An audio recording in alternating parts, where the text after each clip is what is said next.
Kita sudah masuk ke modul baru hari ini, modul networking. Sekarang room untuk konsep networking, walaupun banyak yang dibahas di sini itu sudah pernah kita bahas di pre-security sebelumnya ya, di pengantar keamanan cyber. Kalau kalian belum lihat playlistnya, kalian bisa mulai dari situ ya. Di sini seperti OSI atau OSI model, TCP/IP itu udah pernah saya jelaskan. Ini semuanya udah pernah dijelaskan ya, kecuali mungkin nanti telnet yang bakal saya jelasin, mungkin yang baru saya jelasin ya. Oke, kita langsung aja mulai dari pas pertama, pengenalan. Ini jadi room pertama untuk pengenalan jaringan, dan juga di sini disebutkan bahwa kalian disarankan untuk mengambil pre-security path dulu ya. Kalau misalkan di YouTube saja itu nama playlistnya pengantar keamanan cyber ya. Jadi kalian perlu ikuti dulu si playlist itu. Nah, sekarang ini adalah running objective. Dari room saat ini kita akan belajar mulai OSI, IP address, subnet routing, TCP, UDP, dan juga connect ke TCP port di command line menggunakan telnet kayaknya nanti ya. Oke, kita langsung ke tugas kedua, OSI model atau OSI model. Ini adalah model singkatannya dari Open System Interconnection. Ini konsep model yang dikembangkan oleh International Organization for Standardization atau ISO ya. Dan pasti udah sering dengar ISO dari mulai standar keamanan, standar audit dan sebagainya. Itu ISO banyak mengeluarkan standar-standar ya. Ini tuh model yang menjelaskan bagaimana komunikasi seharusnya dilakukan gitu ya dalam jaringan komputer. Jadi bagaimana si komputer-komputer ini seharusnya berkomunikasi ya. Kalau misalkan di OSI model itu dibaginya ke dalam 7 layer, walaupun OSI model ini jarang digunakan ya, tapi ini idealnya seperti ini ya, dibagi menjadi 7. Kita bisa lihat di sini nih, lebih jelasnya ya, dari mulai aplikasi sampai physical. Nah, katanya untuk memudahkan kalian untuk mengingat semua lapisan ini, kalian bisa hafalkan ini. Please do not throw spinach pizza away. P pertama mungkin physical, do not, do itu data link, not itu buat yang network, throw itu untuk transport, spinach itu untuk session, pizza itu untuk presentation, dan away itu untuk application gitu. Jadi ini ya rumus the king-nya untuk menghafal si lapisan ini. Jadi kalau misalkan di sisi orang yang mengirimkan paket atau data, itu dari sini misalkan kalian menginput paket atau data, mengisi form misalnya, itu dari aplikasi kan kalian mengisinya, atau mungkin mengirim email lah. Ngirim email ini di data aplikasi, nanti terus ke bawah di encapsulate nanti si datanya ke bawah, terus nanti ke physical, nanti yang di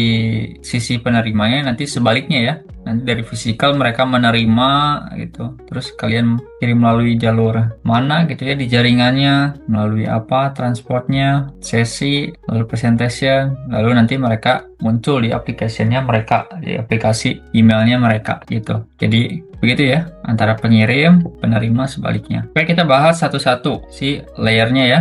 Pertama, physical layer. Ini adalah layer pertama. Seperti namanya, ini tuh jadi layer fisiknya seperti kabel dan sebagainya, di mana data itu benar-benar dikirimkan secara fisik gitu melalui kabel atau sinyal gitu ya, wireless. Jadi dikirimkan dengan binary ya, sistem binary 0 dan 1 lewat electrical, optical atau wireless signal gitu. Jadi secara fisiknya dikirimkan melalui apa? Itu adalah layer physical ya. Nah, layer kedua ini data link layer. Kalau misalkan layer kedua ini saya pengen kalian ingat-ingatnya ini ya, MAC address seperti yang pernah kita bahas sebelumnya nih. Ada MAC address. Jadi MAC address ini atau Media Access Control itu adalah protokol yang kita gunakan untuk berkomunikasi antara komputer di level local network ya. Jadi kalau misalkan antara komputer dan komputer di jaringan yang sama, tidak terpisah oleh router yang berbeda misalnya, mereka akan berkomunikasi melalui protokol MAC address ya. Jadi pakai MAC address sebagai identitas atau alamatnya. Nah, ini contoh MAC address. Untuk yang 3 pertama ini, yang merah itu adalah vendor yang bikin NIC-nya ya, Network Interface Card-nya. Jadi di dalam laptop kalian itu ada kartu yang di print dengan laser ya, jadi nggak bisa diubah. Itu adalah MAC address-nya seperti ini. Pertama yang vendor yang bikinnya, terus baru alamat MAC unit kalian gitu. Jadi ini semuanya adalah MAC address. Nah, ini kalau misalkan dilihat paket, kalau misalkan ditangkap oleh Wireshark ya, ini juga ada MAC address-nya gitu, terdeteksi. Nih, ini sumbernya, ini tujuannya. Selanjutnya di layer ketiga, network layer. Kalau tadi MAC address itu untuk komputer di jaringan yang sama gitu ya, atau local network, nih ini saya coba beri gambaran ya sebentar. Misalkan ini komputer A, terus di sini ada komputer lagi nih. Jangan biru ya, nggak kelihatan. Hijau.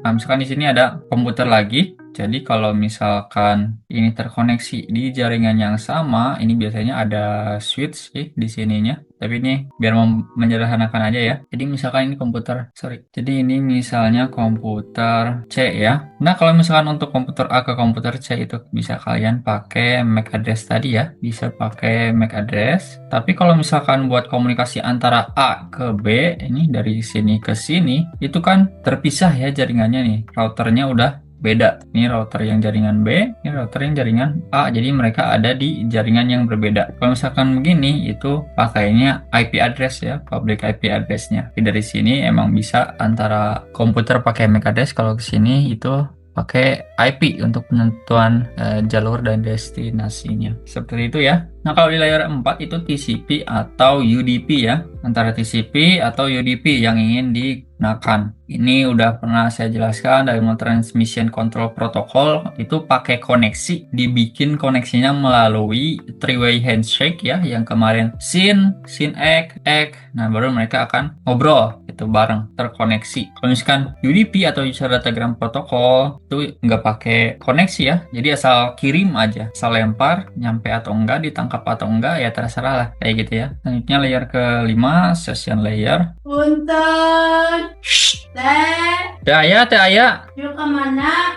Oke, layer ke-5 session layer ini kalau misalkan pakai TCP ya, jadi untuk mempertahankan sesinya. Jadi kalau misalkan tadi TCP-nya sudah dibikin, berarti itu kan sesinya dipertahankan satu sesi. Nanti kalau misalkan ada three-way handshake lagi untuk menyelesaikan sesinya, berarti sesinya akan selesai. Nah, di sini itu ada data sinkronisasi yang memastikan bahwa datanya itu ditransmisikan dengan urutan yang benar dan juga memberikan mekanisme untuk recovery gitu, jaga-jaga apabila si transmisinya gagal. Jadi kan kalau misalkan TCP itu reliable ya, semuanya dijamin nyampe, dijamin sesuai urutan. Selanjutnya ada layer ke-6 presentation layer, ini ke format ya, nih seperti ini PG, GIF, PNG, bagaimana data itu ditampilkan sebagai apa datanya gitu ya. Dan juga ini menghandle data encoding, compression, dan enkripsi. Kayaknya kita belum terlalu banyak membahas tentang enkripsi ya. Jadi untuk enkripsi itu terjadinya di layer ini, di presentation layer. Selanjutnya layer terakhir adalah application layer. Bisa kita lihat ini misalnya kalau web itu biasanya kan pakai HTTP atau HTTPS. Ini ada contoh-contoh lainnya, FTP, DNS, POP3 itu untuk SMTP,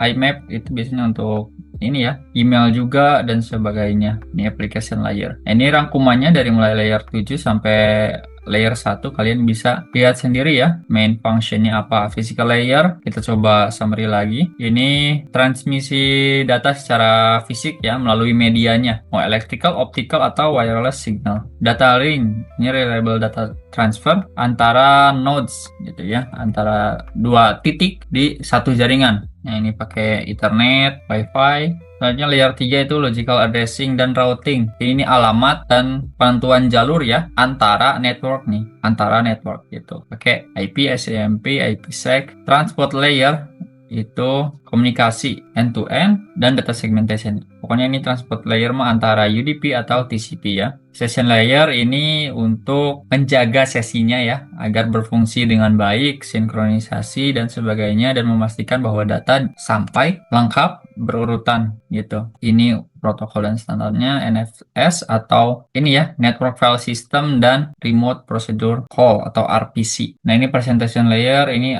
bagian data encoding dan enkripsi serta kompresi.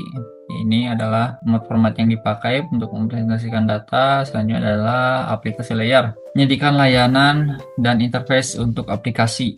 Itu adalah ini HTTP dan sebagainya. Oke, kita jawab pertanyaan-pertanyaannya. Layer apa yang bertanggung jawab untuk end-to-end communication antara aplikasi yang berjalan? Tadi ada ya end-to-end communication nih. Jelas di sini. Itu adalah transport layer atau layer 4. Layer yang mana yang bertanggung jawab untuk menentukan jalur paket ke network yang sesuai gitu ya. Antara network itu adalah ini network ketiga tadi ya, pakai IP address kalau layer ketiga. Di OSI model, layer mana yang bertanggung jawab untuk encoding the application data, untuk mengubah datanya jadi kode, itu adalah yang ke-6 ya. Ini selain encoding juga enkripsi, kompresi di layer 6. Layer mana yang bertanggung jawab untuk mentransfer data antara host di network yang sama nih, same network segment, itu 2 ya, pakainya MAC address. Kan udah tidak perlu mencari alamat jaringan, soalnya kan di jaringan yang sama, ya udah tinggal cari device-nya aja pakai MAC address. Selanjutnya tugas ketiga, TCP IP model. Ini juga udah pernah kita bahas sebelumnya di OSI model kayaknya ya. Nah, di sini sebenarnya lebih aplikatif dan lebih banyak digunakan daripada OSI model tadi, tapi kurang lebih sama ya. Jadi kalau misalkan di TCP IP model itu ada application layer, transport layer, internet layer, dan link layer. Ini bisa kalian lihat di sini aja ya, kita lihat di sini aja biar lebih gampang. Nah, jadi ada beberapa yang disatukan nih di sini. Misalkan ini dijadiin satu kalau di TCP IP. Jadi application layer, presentation layer, session layer itu dianggapnya satu, yaitu application layer gitu. Dan juga ini ada yang menganggap TCP IP model itu ada physical layernya, ada yang menganggap tidak, berbeda-beda pendapatnya. Jadi ya tetap sama-sama aja ya. Jadi kalau misalkan ada yang menganggap nggak ada physical layer, itu betul. Kalau anggap yang ada juga betul. Nah, ini juga network layer, beda penamaan aja, ini internet layer. Kalau misalnya di sini nih, di buku ini adalah, ini saya saranin ya, buku ini nih. Ini adalah buku pertama yang saya baca ketika ingin memasuki dunia IT. Jadi ketika saya kepikiran pengen masuk dunia IT, hal pertama yang saya lakukan adalah membaca buku ini. Ini sangat beginner friendly ya, sangat mudah dipahami untuk pemula konsep-konsep jaringan. Ini kalau misalkan saya juga menjelaskan itu masih kurang jelas. Kalau misalkan kalian baca buku ini, itu akan lebih jelas lagi penjelasannya. Itu senang mereka menggunakan perumpamaan. Jadi umpamanya kalian punya apartemen, alamat apartemennya apa di pabriknya, tapi terus alamat ruangan kalian itu adalah private IP address gitu. Jadi dijelaskan dengan sangat jelas dan perumpamaannya sangat sederhana gitu ya. Jadi bahkan buat anak-anak menurut saya juga bakalan bisa dimengerti. Nah, kalau misalkan di buku ini yang dimana saya sarankan, nah di buku ini itu sampai physical ya, ada sampai physical gitu. Jadi tergantung sumbernya juga. Kita jawab pertanyaan-pertanyaannya. Di layer mana HTTP itu adanya di TCP IP model? Sama ya, masih di application layer. HTTP application layer, berapa banyak layer di OSI model di application layernya TCP IP? Jadi 3 ya, ini application presentation sama session itu jadi satu application layer. Jadi application layer itu mencakup 3 OSI model tadi. Oke, tugas keempat. Nah, ini tentang IP address dan subnets. Nah, IP address ini juga pernah kita bahas. Ini ya bentukannya IP address. Ini juga IP address atau IPv4 atau IP version 4. Ini yang udah lama ya. Jadi IPv4 ini seperti ini bentukannya, ada 4 oktet, terdiri jadi 32 bits. Satu oktetnya itu 8 bit ya. Nomornya bisa 0 sampai 255. Jadi nggak mungkin di sini misalkan di akhirnya kan ini 1.270, nggak mungkin karena batasnya sampai 255. Nah, awalnya kalau misalkan kita pakai IPv4 awal-awal pengembangan internet sih masih aman-aman aja ya. Tapi karena sekarang jumlah device juga makin banyak, jadi nggak mungkin semuanya itu kebagian IPv4 unik masing-masing komputer gitu ya. Jadi nggak seperti di awal-awal komputer masih sedikit semuanya punya IPv4 yang unik, mungkin nggak masalah. Tapi sekarang udah banyak komputernya, jadi sekarang sistemnya mereka pakai public IP address, private IP address gitu ya, seperti yang akan dijelaskan nanti mungkin di room ini. Dan juga sekarang sedang dikembangkan juga IPv6 ya, atau API version 6. Kalau ini variasinya bisa lebih banyak lagi, jadi semua komputer bisa punya IP address yang unik. Bahkan kalau misalkan tiap pasir di dunia ini diberikan IPv6 itu masih bisa gitu, saking bisa banyaknya si IPv6 ini gitu. Tapi sekarang banyak device itu support IPv6 tapi tetap pakai IPv4 juga. Soalnya nggak bisa dari sekian banyak device ini yang ada di dunia, alat-alat jaringan, nggak cuma endpoint device gitu ya, semua device internet itu langsung transisi ke IPv6 gitu. Jadi untuk proses transisi ini biasanya alat-alat yang baru itu mempunyai IPv6 dan juga IPv4-nya gitu, sistem IPv4-nya bisa masih support seperti itu. Nah ini paling kalau misalkan IPv4 itu sampai sekitar 4 billion lah ya, yang itu akan habis kalau kita pakai secara unik satu-satu. Nah, ini kalau misalkan kita pengen mengetahui IP address kita, ini udah pernah kita lakukan di room group sebelumnya tentang command line juga di ipconfig dan sebagainya untuk mencari tahu ya. Nah, ini ada juga ini IP address-nya yang bisa dilihat di sini. IP address, ini ada broadcast mask-nya dan ini adalah subnet mask. Nah, jadi kalau misalkan di dalam suatu jaringan ini, misalkan satu router, terus ada banyak komputer gitu ya. Nah, kalian mau bagi-bagi jadi subnet atau jaringan yang terbagi, misalkan ini untuk jaringan akuntan, jaringan sales, jaringan IT, dibagi-bagi itu nanti bisa ya.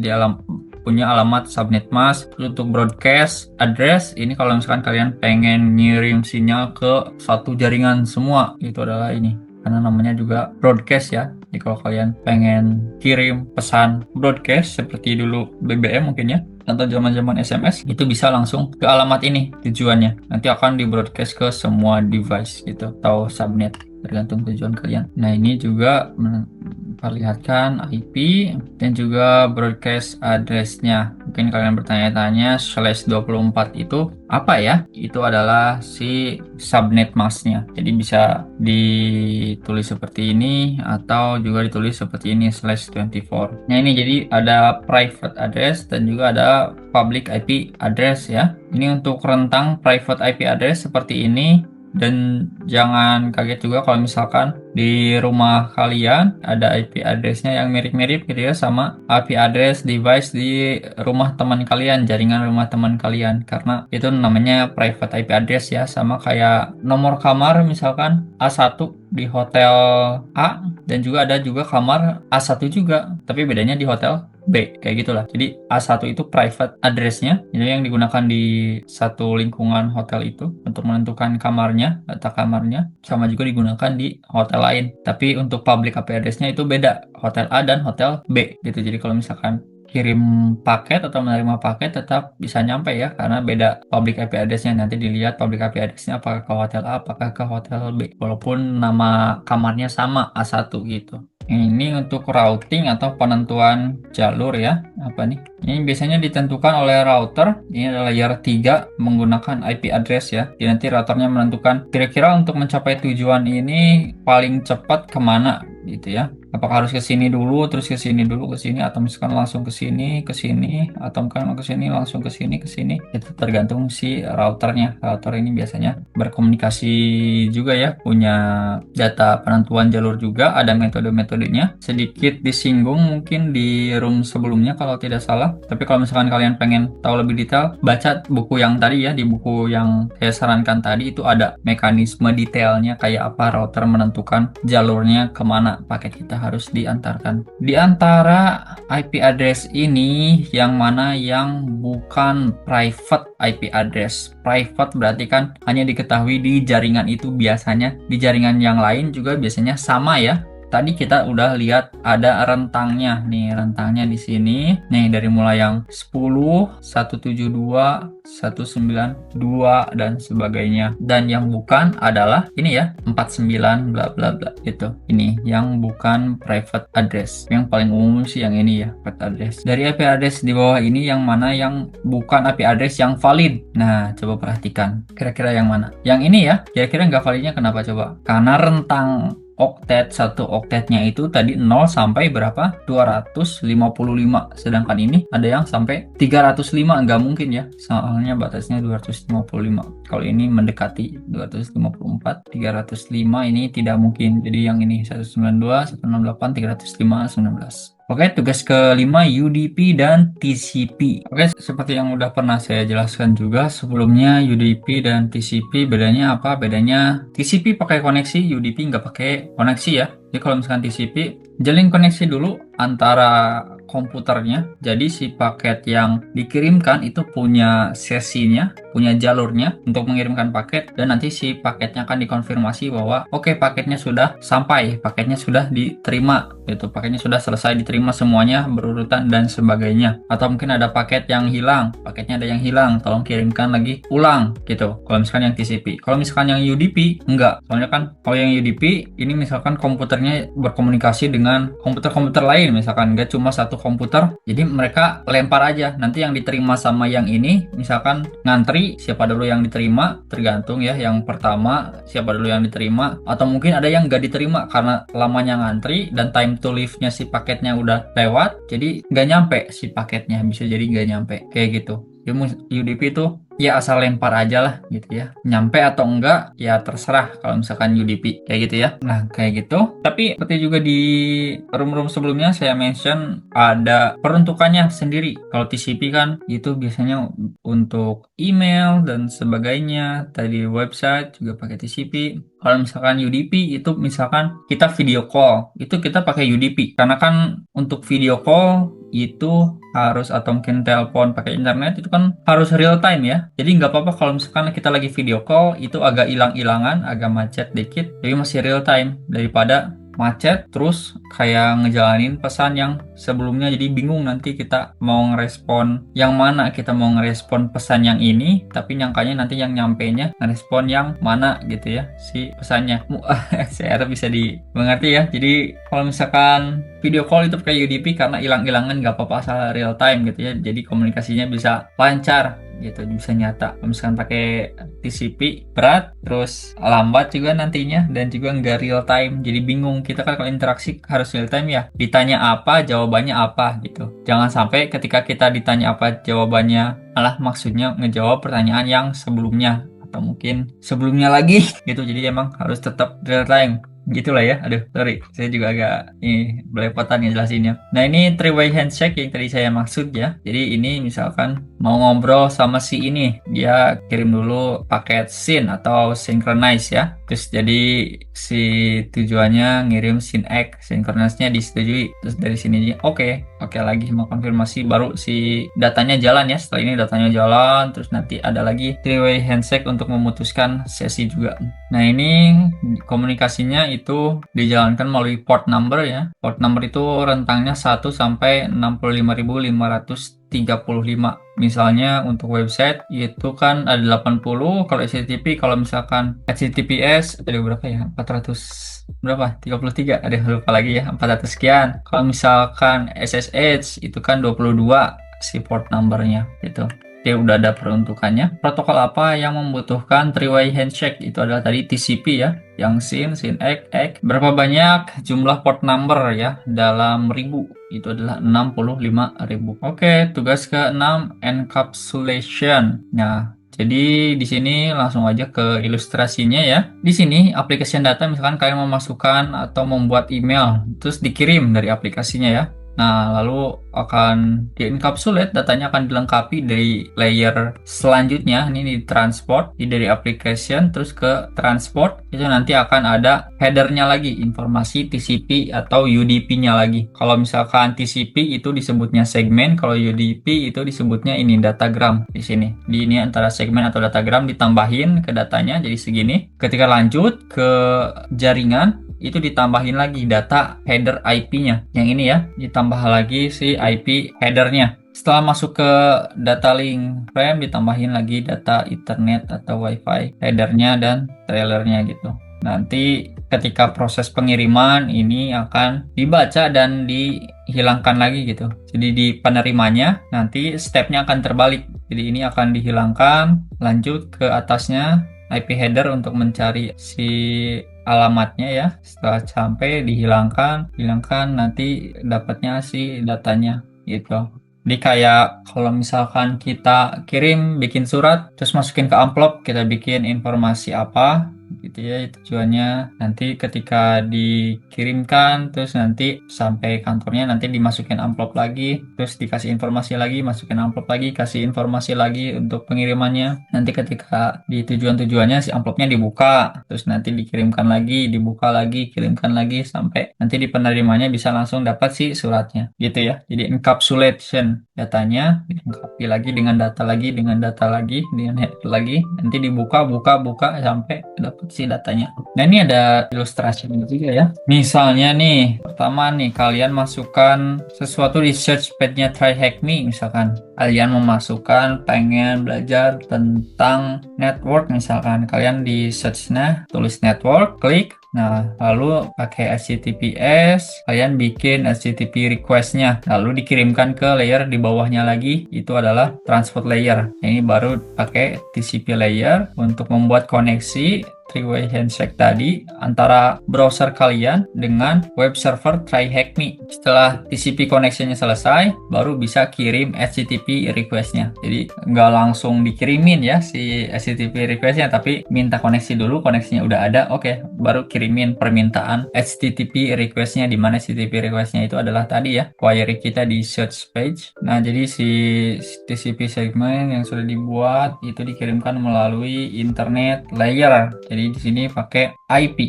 Dan di sini ditambahkan source IP address-nya. Jadi IP address saya ini biar nanti si TryHackMe juga bisa ngirimin balik ya si responnya si web server TryHackMe ini. Dan juga si destination IP address ya tentu saja. Itu untuk routernya tahu ini permintaannya ditujukan ke siapa. Tujuannya adalah TryHackMe web server. Biar paketnya mencapai router, komputer kalian mengantarkannya melalui link layer. Ya, biasanya ditambahkan lagi header dan layer untuk dikirimkan ke router. Lalu nanti routernya remove ya. Nah ini remove link layer, header dan trailer. Jadi seperti yang saya bilang sebelumnya di sini, ketika sudah mencapai router ini dihilangkan aja. Soalnya ini kebutuhannya itu untuk mencapai router aja gitu. Nanti selanjutnya pakai IP header. Soalnya kan ini untuk layer jaringan ya, untuk mengantarkan paket ke tujuan dan selanjutnya. Seperti itu ya. Bisa terbayang. Kalau misalkan ada pertanyaan, silahkan tanya dan berdiskusi di kolom komentar aja ya. Di Wi-Fi, dalam apa IP paket itu di encapsulate? Itu dalam frame. Karena ini levelnya Wi-Fi ya. Seperti juga di room frame and packet kalau nggak salah.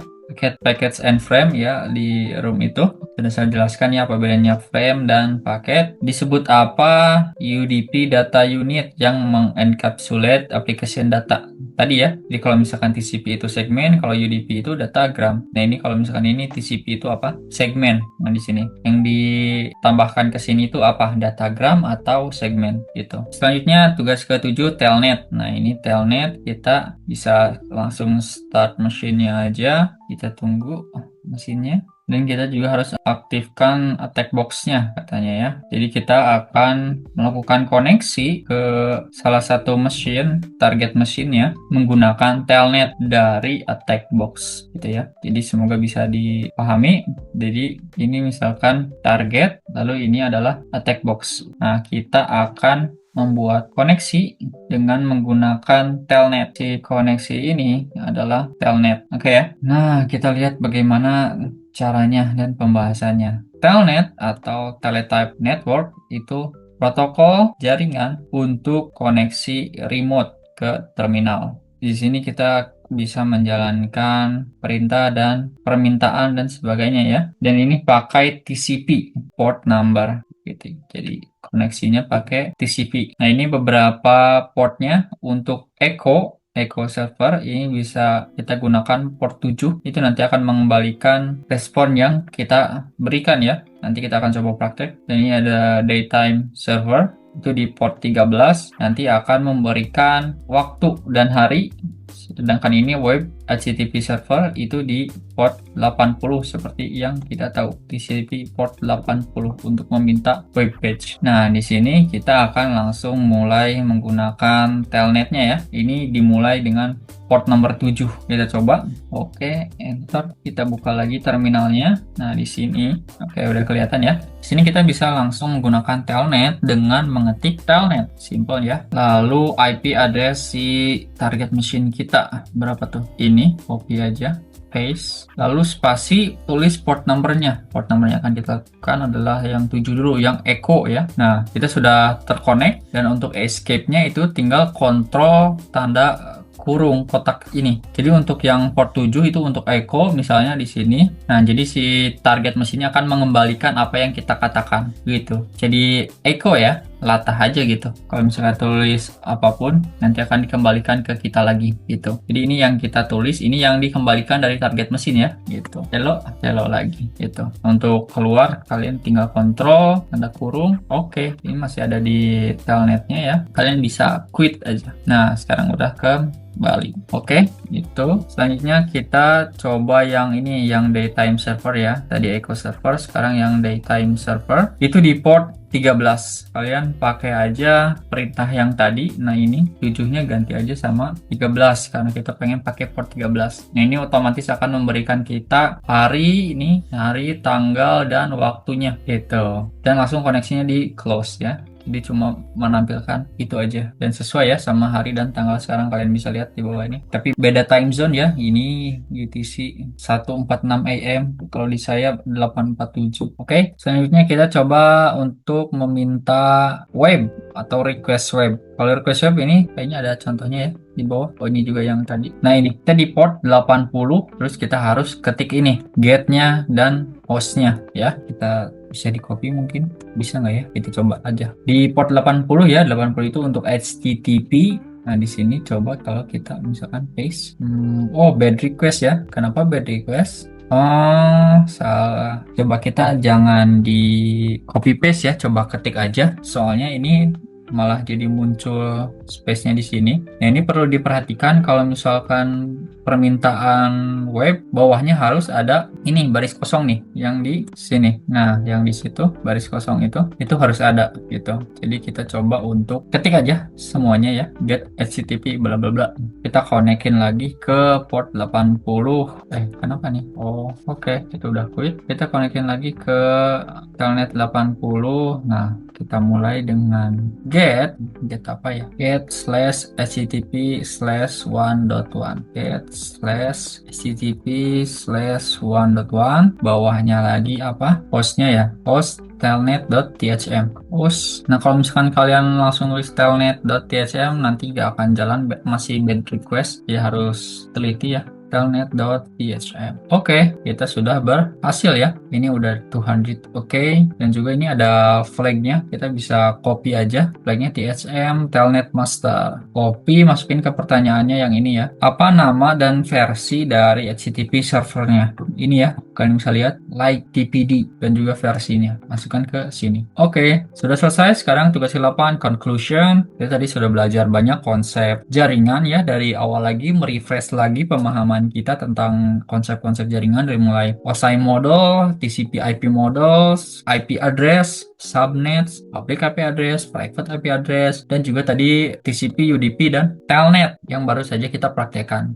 gitu. Baik, terima kasih kalian sudah menyelesaikan room pertama dari modul jaringan ini ya. Jangan lupa si mesin-mesinnya kalian matikan dulu.